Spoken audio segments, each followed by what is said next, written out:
salió hoy el informe de la privatización, así se cierra la legislatura en la Asamblea Nacional. Quiero darle la bienvenida en primera instancia a la senadora Tania Melgar, que está con nosotros. Senadora, debo confesar, y para vergüenza propia, de que no la conocía hasta el cierre de la legislatura, disculpe usted. Eso quiere decir que hizo un mal trabajo. No la conocía. ¿Dónde se metió? metió? ¿Dónde estaba, senadora? ¿Ah? En los temas polémicos. Ok, presentaré a mi otro invitado en cuestión de segundos nada más. Permítame por favor un segundito conversar con la senadora. Senadora, ¿qué profesión usted tiene? Historiadora. Historiadora.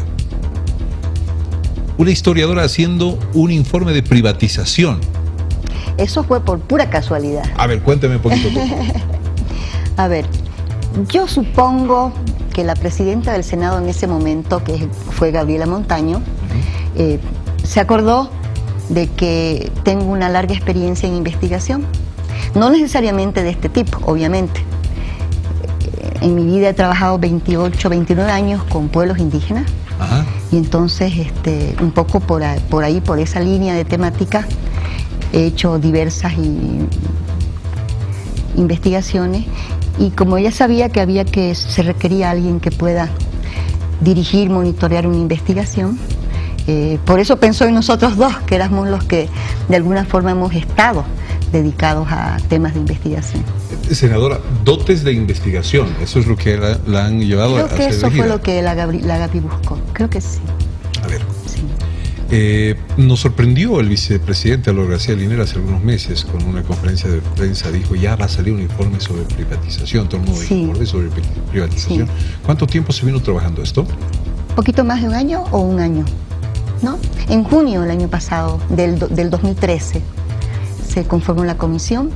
Los primeros meses, más de la mitad, el presidente fue Adolfo, ¿no? Era parte de la comisión, y yo era un miembro más, porque éramos 2 senadores y 3 diputados, y 4 diputados, ¿no? Y luego Adolfo salió, y como la comisión tenía que ser presidida por un senador, porque así son las comisiones especiales mixtas, quedaba yo solita, ¿no? Y ya era muy tarde para volver a poner a alguien más, ¿no? Para que se monte en un carro que ya estaba demasiado caminado. Entonces quedé yo presidiendo la comisión, y como a mí me gusta muchísimo la investigación, es mi pasión, estaba además enterándome de cosas que no las conocía de esa manera. Esperamos un libro, ¿no? Esperamos un libro. Espero eso y mucho más, yo creo que sí. Senador Adolfo Mendoza, ahora sí le doy la bienvenida. Estamos ya con el pool completo para entrar en el tema. Antes quería conocer los antecedentes acá con la senadora, Disculpe usted. Bienvenido, buenas noches. No, muchísimas gracias, John. Buenas noches, Tania. Ex senador, ahora sí, senador, pero de cena, de comidas. De buen senador. De buen senador. De Sahara Orero. A ver, ¿cuál es la conclusión final de este informe en general? Creo que la gente debe tener un concepto claro de la conclusión en general. ¿Hubo daño, no hubo daño? Económico, social, político. ¿Cuál es la conclusión de esos años, 1989 al 2000 investigados? Bien, yo siento cierta frustración y un poco de pena, de dolor, porque a veces me pregunto, ¿y dónde estaba yo que no me di cuenta, no? Porque claro, uno vivió esa época y nunca pensó que fuera tanta la magnitud de las cosas, ¿no? No me había dado cuenta, no había sospechado siquiera. ¿Qué he encontrado yo? Un proceso plagado de irregularidades, un proceso plagado de pérdidas. Yo no soy procapitalista, por decirte, aunque estamos en un estado de economía plural, pero de ser capitalista no hubiera hecho ese tipo de negocio, hubiera sido mucho más eficiente para hacer los negocios a pérdida. Un capitalista haciendo negocios de ser empresa extranjera, me está diciendo. En general, no los nuestros, ¿no? Que estaban abogando por un modelo, sin embargo, bueno, muy raro, ¿no?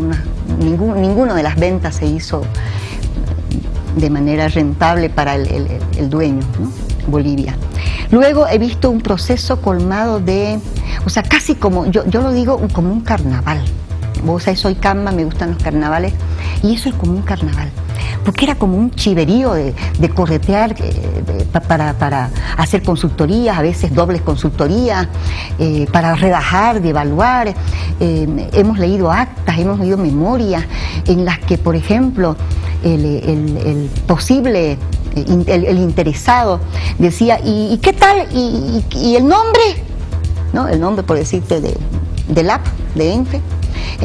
Pongámoslo también, ¿no? O sea, y tal cosa, claro, si quieren, sí. O sea, te da la impresión de que era un carnaval, de que, ¿qué más quieren que les ofrezcamos? Yo no creo, a veces creo que fuimos demasiado condescendientes, incluso fuimos más regalones que lo que las transnacionales esperaban.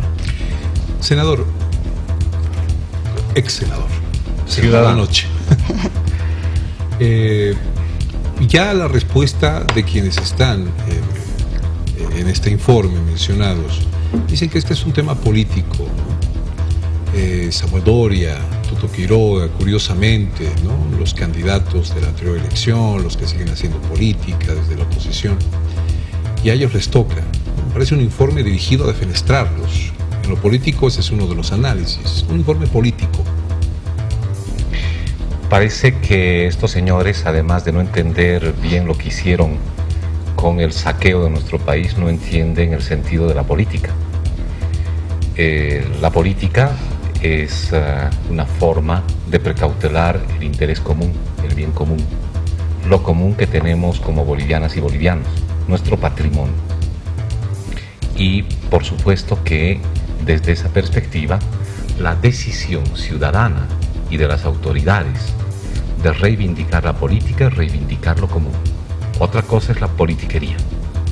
Entonces, obviamente que cualquier defensa del interés de la patria, cualquier defensa de lo común, es una defensa política frente a la sinvergüenzura, frente a dos fórmulas primas de saqueo de nuestros recursos, que fueron la privatización y, bajo otros nombres, la capitalización. Senador, ¿quién no le ha hecho pues daño al Estado? Le hago esta pregunta en general, porque si empezamos a hablar del tema de privatización, habrá en otros gobiernos muchas autoridades y muchos senadores y muchos diputados que de alguna u otra forma le ha causado daño al país. ¿Qué opina usted de eso? El problema no es solamente que se haya hecho daño al Estado. El problema es que se afectó incluso la dignidad y la soberanía del país. El problema es que se hipotecó a generaciones futuras regalando las empresas. Entonces, una cosa son actos de corrupción que tienen que ver con proyectos en alcaldías o otro tipo de asuntos que evidentemente también ocurren. Pero lo grave en este caso es que se hipotecó al país y con el país se hipotecó a generaciones futuras. Entonces eso ya tiene otro carácter, otra definición. Senadora, dos proposiciones acusatorias en un informe que usted lleva adelante que me parece técnico, ¿o estoy incorrecto? A ver, yo he tenido mucho cuidado de seleccionar el perfil técnico de los expertos, de los especialistas que nos puedan ayudar a entender cosas. Hemos dado una doble mirada, una mirada económico-financiera y una mirada jurídico-legal, ¿no? Principalmente. Y es por eso que llegamos a conclusiones sobre pérdidas y sobre irregularidades diversas. Nos hemos encontrado con un total de 463 empresas que tenían que ser privatizadas y que estaban en el plan. ¿Vos sabés lo que costó descubrir cuáles y cuántas fueron las que efectivamente se entraron ya a la privatización? Porque muchas se cerraron, otras se transfirieron a algunas entidades públicas, y los mismos ministros de esa época no sabían exactamente cuántas eran, ¿no? Entonces una magnitud gigante de empresas, no solo empresas, porque también habían proyectos, no eran necesariamente empresas, ¿no? No sé mucho la diferencia, pero sé que son diferentes, ¿no? Entonces, poder hacer un trabajo de esa magnitud, topándonos con paredes por todo lado, porque en nuestro país, yo soy historiadora y respeto mucho el documento, los hechos, los datos, y me sorprendió el desorden de los documentos. De 463 empresas, disculpe que le interrumpa, que se iban a privatizar, ¿cuántas se privatizaron al final? Ahorita te digo. Se han privatizado, total... Del periodo 89-2000. Sí. Espera un ratito, bueno, porque sí, ahora siga, por siga. Nada más, por el enredo ese que me hice con los papeles, es que no pude dar mucho dato. 11 implicados, senador. Podemos, ¿Cuántas son? ahondar un poquito. Sí, más. adelante. Son 36. 36. 36 empresas privatizadas de las empresas pequeñas, ¿no es cierto? Pero al margen de eso, en las 3 gestiones, tomando en cuenta las empresas municipales, las empresas prefecturales, no solo las 36 de las Cortes, tenemos un total de 85 empresas públicas que fueron privatizadas en las 3 gestiones. 85 de 463. Así es. Aquí ya estamos contando también las estratégicas. O sea, en total de esas, ¿cuánto te dije primero? 463. De esas 400 y pico, ¿sí? Se han privatizado en las 3 gestiones 85. 34 en la gestión de Banzer y Paz Zamora. En la segunda gestión que hemos estudiado, la de Goni con Víctor Hugo Cárdenas, fueron 41 empresas, y en la última 10 empresas. Entonces, hacen un total de 85 empresas. La venta de esas empresas, porque algunas eran empresas grandes, nacionales, aquí están contadas ya las estratégicas, fueron divididas, ¿no? Porque las descuartizaron para venderlas mejor. Y en general eran 102, pero del número anterior, 85. Okay. Solo que las partieron algunas, ¿no? 85. Así es. ¿Podemos considerar que este estudio está dando el total de la investigación, o podrían haber que salgan más en el...? Ya. No, el punto ahí es el siguiente, que se prometió privatizar más de 400 empresas, entre las empresas de las excorporaciones, prefecturales, sí, municipales y las estratégicas. ¿Ya? No alcanzaron a privatizar todas, sí, primero. Segundo, muchas entraron como Fambiplan a privatizarse y finalmente fueron cerradas, y otras fueron transferidas a otras entidades. sí. Entonces, no solo se generó el proceso de privatización, sino también el proceso de desmantelamiento de nuestras empresas. Ejemplo, en La Paz, Fambiplan, la primera fábrica de vidrio del país, con técnicos capacitados en Polonia, que simplemente se cerró y ahora importamos vidrio. La gente quisiera saber cuánto daño se hizo en este proceso del 89 al 2000 en el tema de privatización. No sé si este informe técnico tiene más o menos una evaluación de números, ¿no? Sí. De ese daño. A ver, hablar de números es complicadito. ¿Por qué? Porque tenemos una diferencia, hemos logrado hacer una diferencia entre el precio de venta, ¿no? Y, o sea, el precio que se recibió y lo que el Estado había invertido. En esos casos, por ejemplo, ni siquiera se está contando las otras inversiones del Estado que facilitan el funcionamiento de la empresa, ¿no? Que no son la implementación de la empresa misma, sino, por ejemplo, los gasoductos, los caminos, la luz, la electricidad, no sé qué cosas más, ¿no? Pero tomando en cuenta solamente la implementación de la empresita misma, si hace la diferencia con lo que se logró recuperar, son unas diferencias abismales. Ahí tampoco estás tomando, porque ellos nunca lo consideraron, las vendieron las empresas como fierros, como activos, chatarra, dicen ¿no? ellos, como chatarra, y no tomaron en cuenta las firmas, los intangibles, o sea, toda la tecnología, la experiencia, ¿no? En el caso del LAP, por ejemplo, era una línea bandera que tenía una serie de permisos, de licencias que habían costado tiempo, que habían costado plata, etcétera. Todas esas cosas no las tomaron en cuenta. Era casi como vender chatarra, como vender cositas, ¿no? Entonces, si solo tomamos en cuenta esa diferencia entre lo que se implementó, el costo de la implementación y el costo de lo que se ganó. Y ahí le añadimos dos cosas más que son datos clarísimos que aparecen siempre documentados, que es el precio de la consultoría, o sea, de la privatización misma, de la consultoría y en algunos casos de los bonos extralegales.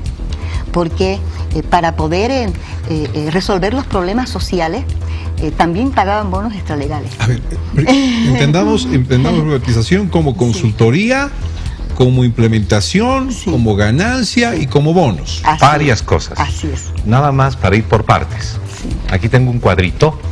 Estos son los montos, montos de venta por departamento de las empresas de las Cordes.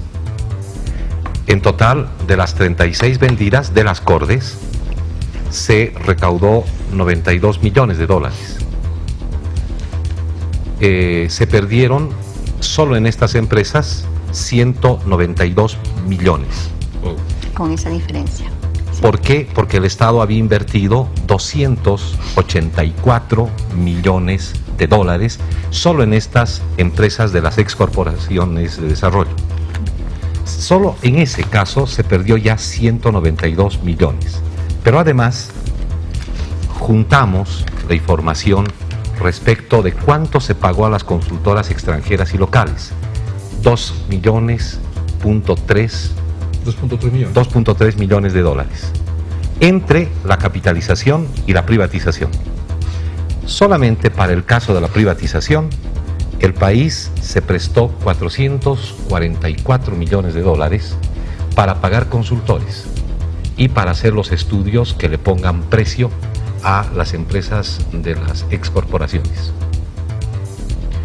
De esos montos, provenían del Banco Mundial y del BID. Y hay ejemplos que son verdaderamente escandalosos, John. Una empresa que se vende en $5,000 y el costo de la consultoría para ponerle precio a esa empresa costó $15,000. Wow. Sí. Aquí la pregunta es, ¿cuánto ganamos? Nada. Perdimos.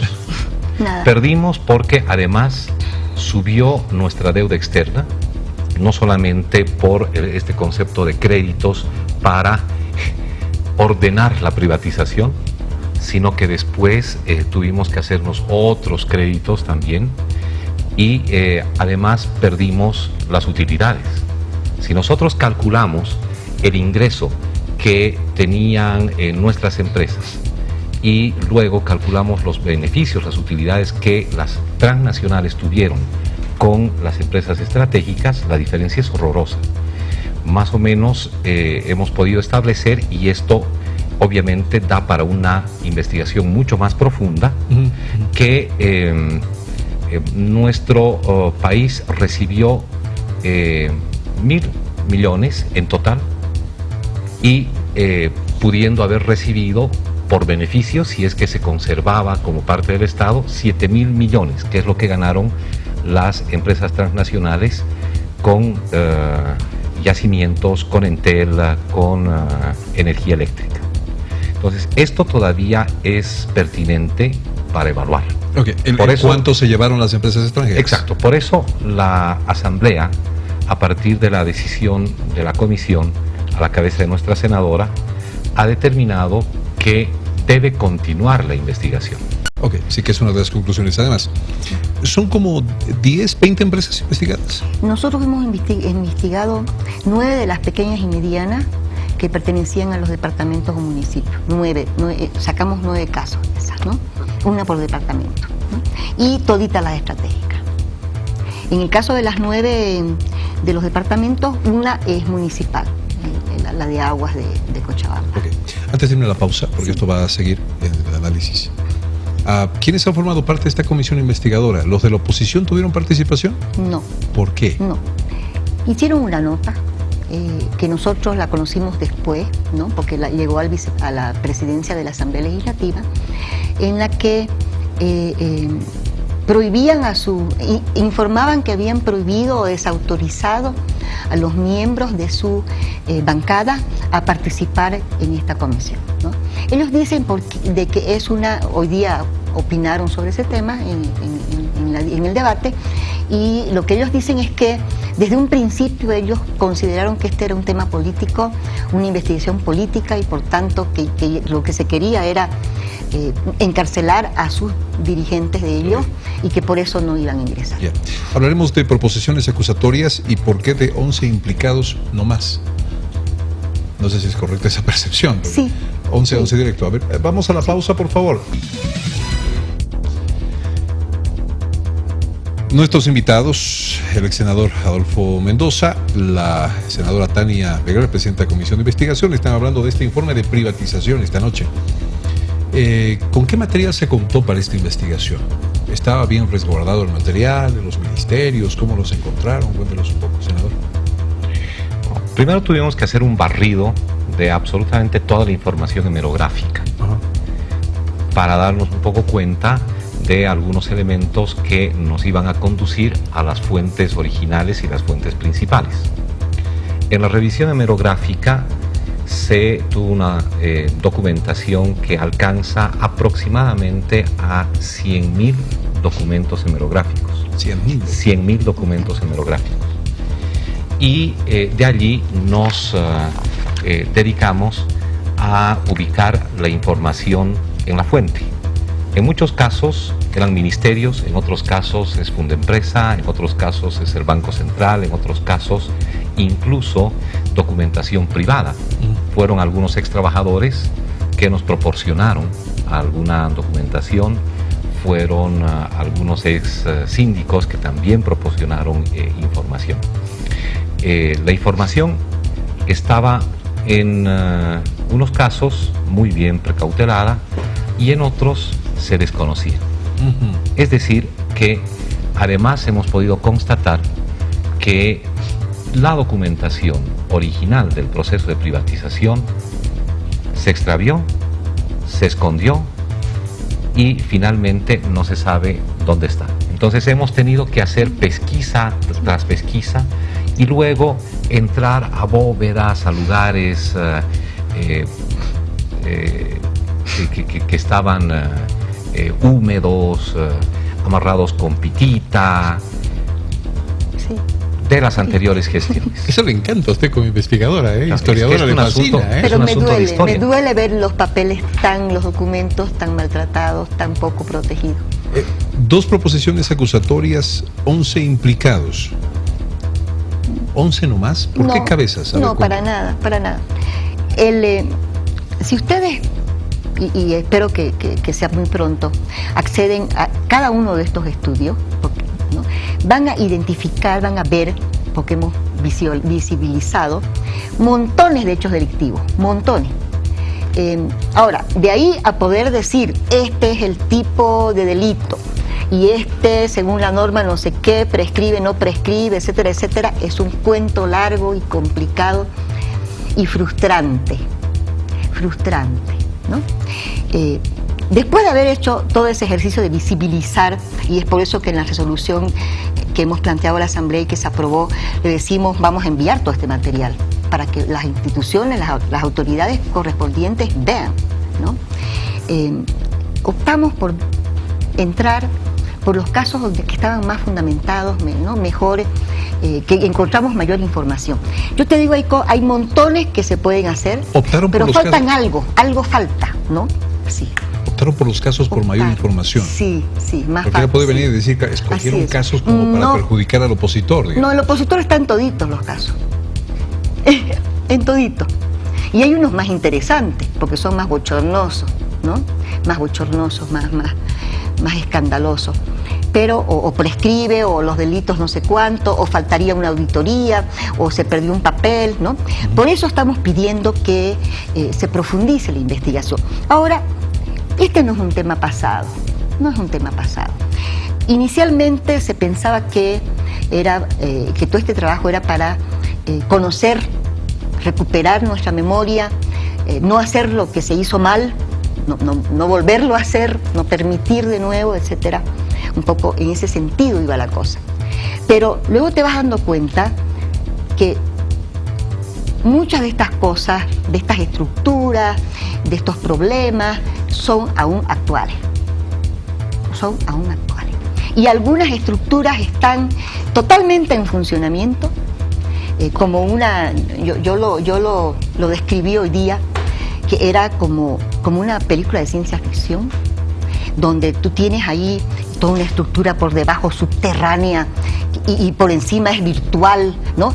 Yo que soy historiadora y que me fijo en hechos, me costó entender. A mí los que me ayudaron a entender fueron mis hijos, que son jóvenes, los muchachos entienden más de las cosas virtuales. Uno de mis hijos me dijo, pero mamá, si eso está en Google, estás descubriendo el agua tibia. Y mira, me dijo, y puso, y evidentemente. O sea, ¿qué te quiero decir? 30 segunditos, senador. Ya, que es un tema mundial, que se aplicó en todo el mundo, se aplica todavía ahorita en Europa, los mismos modelos, los mismos esquemas, y que toda esta política, esta estrategia, este diseño aún persiste en el tema financiero y de pensiones. Acá en el país. Sí. John, algunas aclaraciones. No son 11, son 14. Son 14. Son 14. Son los delitos: conducta antieconómica, contratos lesivos al Estado, incumplimiento de deberes y al mismo tiempo estos 14 obviamente son aquellos personajes que participaron en todo el proceso de privatización. Ok, le agradezco, ex senador. Hay todavía mucho por informarnos sobre este tema. La visitaremos para acceder al informe. Encantada. Ya íbamos revisando todo y haciendo un periodismo ahí en base a todo ese documento. Yo muy pronto me voy a mi pueblo y ahí la buscamos. Ahí me buscan, pero lo que quiero decir es que este tema merece atención. Bien. No por cortar cabeza, sino porque son temas, son estructuras y problemas que son vigentes actualmente. Senadora, gracias por el tiempo. Es esto de la televisión, sí, que es terrible. Y John, le vamos a dejar los resúmenes de las 2 proposiciones acusatorias aprobadas. Gracias, ex senador. Le agradezco. Vamos a la pausa última y vamos a seguir.